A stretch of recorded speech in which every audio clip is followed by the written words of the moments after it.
कोटद्वार में double lane RCC पुल का भूमि पूजन। विधानसभा अध्यक्ष ने किया भूमि पूजन। 236.31 लाख की लागत से तैयार होगा पुल।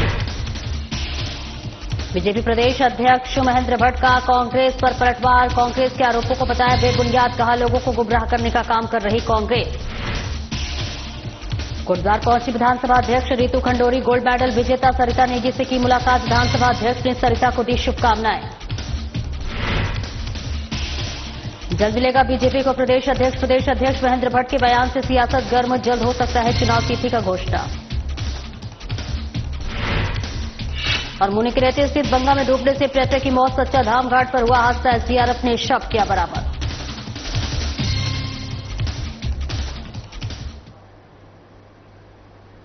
नमस्कार, स्वागत है आपका और मैं हूं आपके साथ सपना दीपक मद्देशिया। बुलेटिन का आगाज करेंगे खबर देहरादून से है, जहां प्रदेश अध्यक्ष महेंद्र भट्ट ने कांग्रेस पर पलटवार किया। जी हां, बीजेपी प्रदेश अध्यक्ष महेंद्र भट्ट का कांग्रेस पर बड़ा हमला, जहां कांग्रेस के आरोपों को बेबुनियाद बताया। लोगों को गुमराह करने का काम कर रही कांग्रेस पार्टी।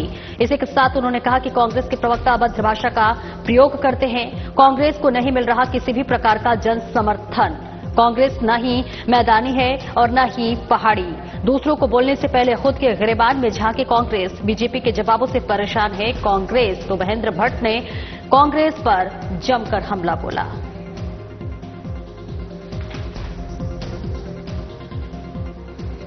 कांग्रेस अपने गिरेबान में झांक के देखना चाहिए उनके प्रवक्ता किस प्रकार की भाषा का प्रयोग करते हैं, किस प्रकार का उनका सिस्टम रहता है। और जहां कांग्रेस दोगली नावों में चलती है, कांग्रेस आज उलझी हुई है, ना वो मैदानी ना पहाड़ी है।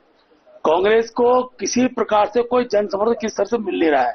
इसलिए जब कोई विषय उनके तर्कों के आधार पर जब कोई तर्क गढ़े जाते हैं और जब भारतीय जनता पार्टी द्वारा उनको जवाब मिलता है तो परेशान होना स्वाभाविक है। स्वाभाविक परेशानी में ही इस प्रकार कदम कांग्रेस उठाती है। विधानसभा अध्यक्ष रितु खंडोरी ने कोटद्वार विधानसभा क्षेत्र के अंतर्गत हल्दूखाता से गुड्डी मोटर मार्ग में तेल स्रोत रपटे पर 236.31 लाख की लागत से 30 मीटर स्पान के डबल लेन आरसीसी पुल का भूमि पूजन कर शिलान्यास किया। इस अवसर पर विधानसभा अध्यक्ष रितु खंडोरी ने क्षेत्रवासियों को हार्दिक बधाई देते हुए कहा कि भाबर वासियों द्वारा इस पुल की मांग वर्षों से की जा रही थी, जिसे आज भूमि पूजन के साथ धरातल पर कार्यक्रम में देख सकते हैं। उन्होंने कहा कि इस महत्वपूर्ण परियोजना को स्वीकृत कराने के लिए सीएम धामी का आभार व्यक्त कर रहा हूं। और इसी के साथ साथ कहा कि मुख्यमंत्री के विशेष प्रयासों से यह सपना साकार हो सका है। कहा कि हमारी सरकार कोटद्वार में निरंतर विकास कार्य कर रही है। मुझे अभी यहां सिर्फ 3 साल हुए हैं और अब तक लगभग 1000 करोड़ की योजनाएं अब तक कोटद्वार ला चुकी है। ऐसे में आगे भी कोटद्वार में बहुत काम बाकी है।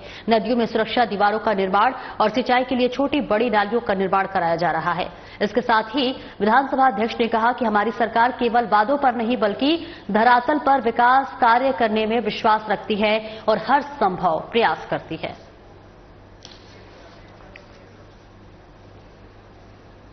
देखा हल्दूखाता से गड्डी मार्ग पर जो तेली स्रोत है उसके ऊपर 30 मीटर स्पान का जो पुल है उसका आज हमने भूमि पूजन किया है। और मुझे आपको बताते हुए बड़ी हर्ष हो रहा है कि 2.36 करोड़ के करीबन का ये पुल बनने जा रहा है। बहुत समय से इसकी मांग थी, जनता के बीच में काफी समय से इसकी डिमांड थी। तो मैं अपने उत्तराखंड सरकार को, आदरणीय मुख्यमंत्री जी का, आदरणीय धामी जी का आभार व्यक्त करती हूँ कि उन्होंने विकास की एक और सीढ़ी तय करने का निर्णय लिया और कोटद्वार को ये 30 मीटर का 2.36 करोड़ लगभग से बनने जा रहा है स्वीकृत किया। तो सभी कोटद्वार वासियों को शुभकामनाएं और बधाई और आदरणीय धामी जी का मैं आभार व्यक्त करती हूँ। और अगली खबर की ओर रुख करेंगे, जहां जल्द ही बीजेपी को प्रदेश अध्यक्ष मिलने वाला है। जी हां, आपको बता दें कि प्रदेश अध्यक्ष महेंद्र भट्ट ने कहा है कि 3 दिन सदन में अवकाश है। इस बीच चुनाव तिथि की हो सकती है घोषणा। और अभी भी कई प्रदेशों में अध्यक्षों की घोषणा होना बाकी है। तिथि घोषित होने के दिन ही होगी नामांकन प्रक्रिया शुरू। जल्द होगी प्रदेश अध्यक्षों की घोषणा।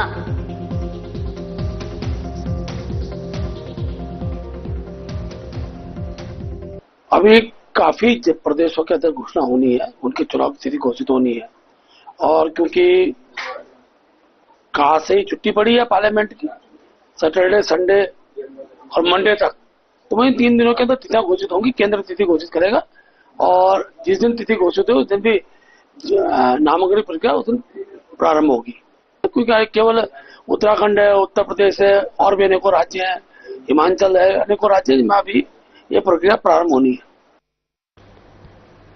विधानसभा अध्यक्ष Ritu Khanduri senior squash martial art championship 2024-25 में गोल्ड मेडल प्राप्त करने वाली सरिता नेगी के आवास पहुंची। इस दौरान उन्होंने सरिता नेगी से मुलाकात कर उन्हें शुभकामनाएं दी। रितु खंडूड़ी ने कहा कि सरिता नेगी ने कोटद्वार के साथ साथ पूरे भारत में मान बढ़ाया है। कहा कि एक पूर्व सैनिक पुत्रवधू होने के लिए कि हमारे लिए गर्व का विषय है कि एक महिला अपने घर की जिम्मेदारियों के साथ साथ खेलकूद प्रतियोगिता में अपने परिवार और समाज का नाम रोशन कर रही है। इसके लिए लाल सिंह के परिवार को भी आभार, जिन्होंने उन्हें अपना पूर्ण सहयोग और समर्थन दिया है। बताते चले, सरिता इससे पहले भी भारत के अन्य राज्यों के साथ साथ नेपाल में भी अपनी खेल प्रतिभा का परिचय दे चुकी है और जिसके लिए उन्हें युवा मामले और खेल मंत्रालय द्वारा प्रशस्ति पत्र और सम्मानित किया जा चुका है।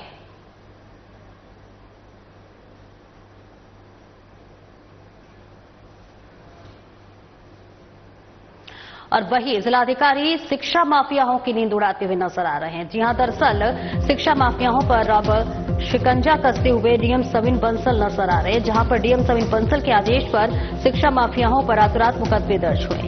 एक साथ कई दुकानों पर प्रशासन ने छापेमारी की। अलग अलग दुकानों पर अवैध ट्रांजैक्शन, ओवर रेटिंग, टैक्स चोरी करने वाली बुक स्टेशनरी शॉप पर की छापेमारी। सीएम धामी के निर्देश पर बड़ी और कड़ी कार्रवाई हुई, जहां जीएसटी चोरी, फर्जी प्रकाशन के साथ ही कई किताबों के आईएसबीन नंबर नहीं हुए ट्रैक। शिक्षा माफियाओं की लगाई जमकर क्लास। प्रतिष्ठित स्कूलों और पब्लिशर रिटेलर्स की मिलीभगत होने की प्राप्त हो रही है शिकायतें। इसी के साथ डीएम ने कहा कि अभिभावकों का किया जा रहा शोषण, अभिभावकों को उच्च दाम में स्टेशनरी खरीदने के लिए दबाव बनाकर किया जा रहा मजबूर। स्कूलों से गठजोड़ करने वाली प्रमुख दुकानों पर अभिभावकों की शिकायतों पर हुई कार्रवाई और अब बड़े निजी स्कूल प्रबंधन पर भी डीएम की नजर है, जहां universal book depot, national book depot, brother पुस्तक भंडार पर संगीन धाराओं में प्राथमिकी दर्ज। बिल बुक स्टॉक रजिस्टर किया सीज। शिक्षा माफियाओं के खिलाफ सख्ती से कार्रवाई जारी रहेगी और किसी भी सूरत में शिक्षा माफियाओं का शोषण नहीं किया जाएगा बर्दाश्त।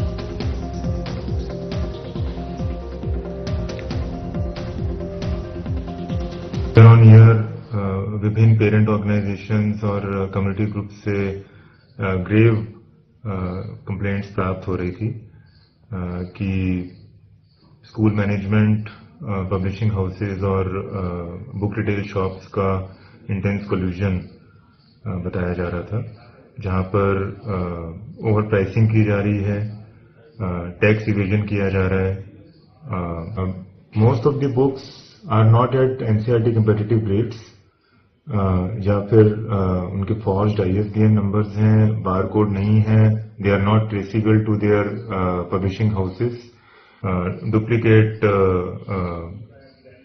बुक्स को स्टोर किया जा रहा है, स्टॉक किया जा रहा है और सेल किया जा रहा है, बिल्स नहीं दिए जा रहे हैं अभिभावक गणों को, और बहुत सारे आइटम्स ऐसे हैं जो against the will and consent of parents उनको फोर्स किया जा रहा है लेने के लिए।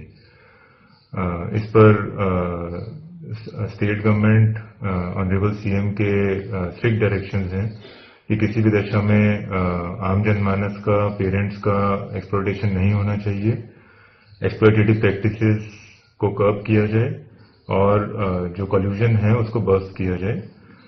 इसी क्रम में जो हमारे वायलेटर्स थे उनको आइडेंटिफाई करते हुए मल्टीपल टीम्स कॉन्स्टिट्यूट की गई थी, जहां पर एसडीएम्स, हमारे जीएसटी ऑफिसर्स और एजुकेशन डिपार्टमेंट के ऑफिसर्स रहे थे, जिन्होंने लॉन्च हो चुकी हैं। आगे भी ये प्रवर्तन कार्रवाई जारी रहेगी। इस तरह की कॉलूसिव प्रैक्टिसेस जिला प्रशासन टॉलरेट नहीं करेगा। टैक्स इवेजन के मल्टीपल इंस्टेंसेस उजागर हुए हैं, so all these violations and irregularities constitute crimes under Bharatiya Nyaya Sanhita as well as GST laws and acts. इसी के चलते in the wake of all these violations, FIRs have been lodged under relevant provisions of law and violators will be brought to book. थल क्षेत्र के द्योकली गांव में स्थित त्रिपुरा सुंदरी द्योकली देवी मंदिर में क्षेत्र की समृद्धि और खुशहाली के लिए चैत्र नवरात्रि की पहली नवरात्र से 10 दिन की श्रीमद देवी भागवत कथा का शुभारंभ किया गया। नैना देवी मंदिर के जलस्रोत से महिलाओं ने कलश में जल भरा। इसके बाद ढोल नगाड़ों और देवी वाद्य यंत्र भोकर के ध्वनि के बीच श्रीमद देवी भागवत पुस्तक की शोभा यात्रा निकाली गई। भव्य कलश यात्रा धिंगतड़ गांव होते हुए भागवत स्थल त्रिपुरा सुंदरी मंदिर में पहुंची। कलश यात्रा के दौरान महिलाएं कुबावनी परिधान में सजी नजर आई। मंदिर में विधिवत पूजा अर्चना कर देवी भागवत कथा का शुभारंभ किया गया। सभी श्रद्धालुओं ने देवी से शक्ति, बुद्धि और समृद्धि की कामना की।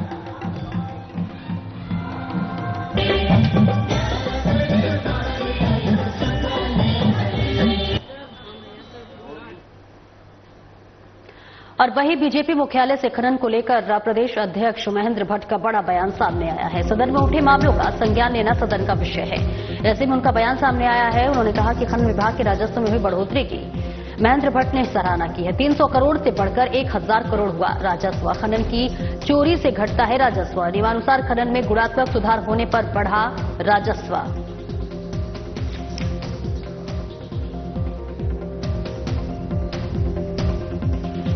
कि कोई सस्पेंस नहीं है।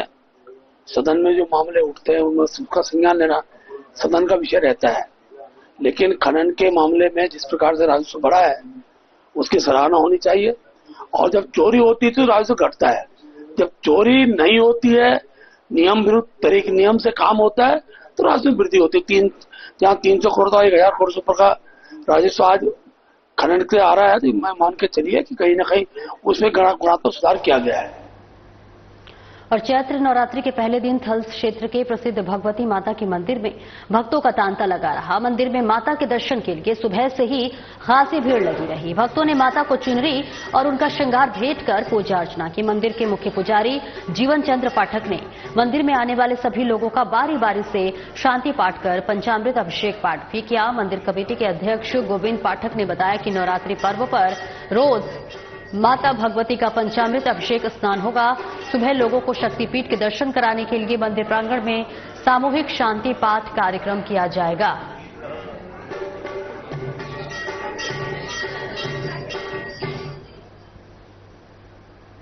तपोवन में सच्चा धाम घाट पर नहाने के दौरान एक पर्यटक की डूबने से मौत हो गई है। एसडीआरएफ की टीम ने पर्यटक का शव गंगा से बरामद कर लिया है। पर्यटक की पहचान नरोत्तम सिंह निवासी महेंद्रगढ़ हरगाड़ा के रूप में हुई है।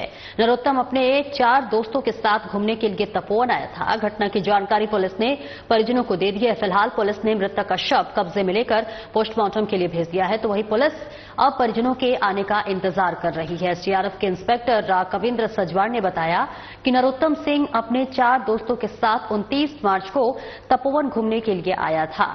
घूमने के दौरान सभी दोस्त सच्चा धाम घाट पहुंचे, जहां वे गंगा में नहाने के लिए उतर गए। नहाने के दौरान अचानक नरोत्तम गंगा में डूब गया। दोस्तों ने घटना की जानकारी कंट्रोल रूम को दी। सूचना मिलते ही पुलिस और एसडीआरएफ की टीम मौके पर पहुंची।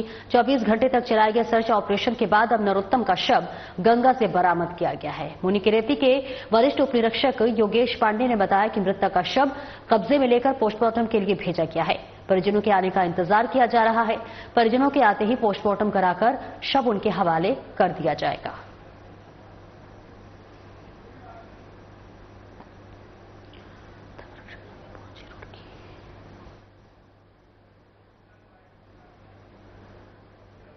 और वही धर्म रक्षक धामी रुड़की पहुंचे हुए हैं, जहां लक्ष्मी नारायण घाट उतरी गंगा नहर पर मां गंगा आरती का शुभारंभ किया। जहां मां गंगा की विधि विधान से पूजा अर्चना कर मां गंगा का आशीर्वाद लिया।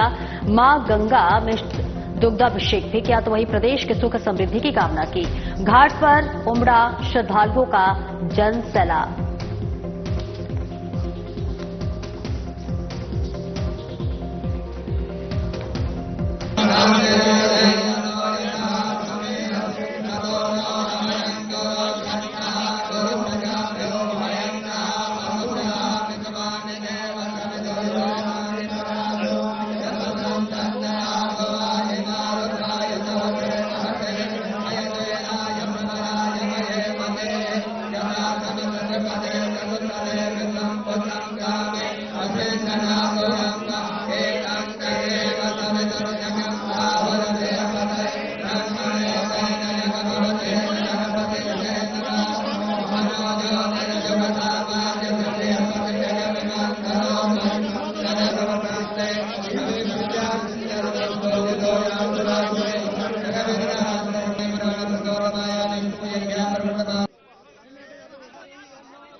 और फिलहाल बुलेटिन में इतना ही, लेकिन जाते जाते सीधे लिए चलते हैं आपको ऋषिकेश के त्रिवेणी घाट, जहां गंगा आरती का लाइव प्रसारण चल रहा है, जिसका तस्वीर टीवी स्क्रीन पर आपके।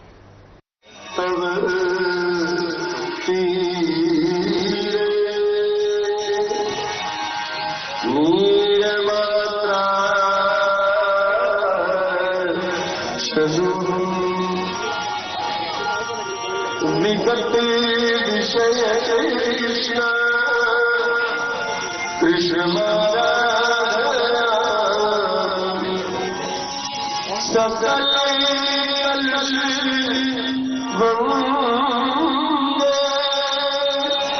स्वर्ग सौभाग्य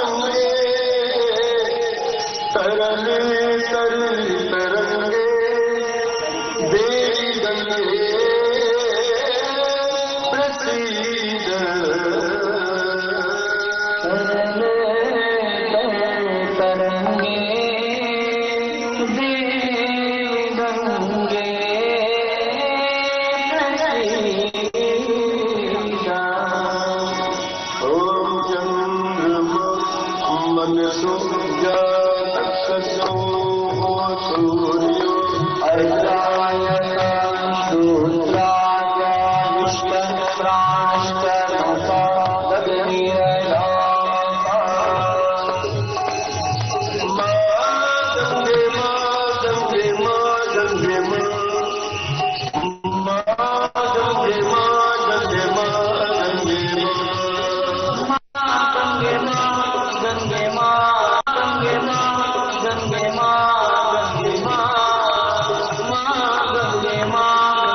महिमानस्तचन्ते यत्र पूर्वे साप्या सन्ति देवाः ॐ राजाधिराजाय प्रसंयसारिणे नमो मयम्ने श्रवणाय पुरमहे स्तुमे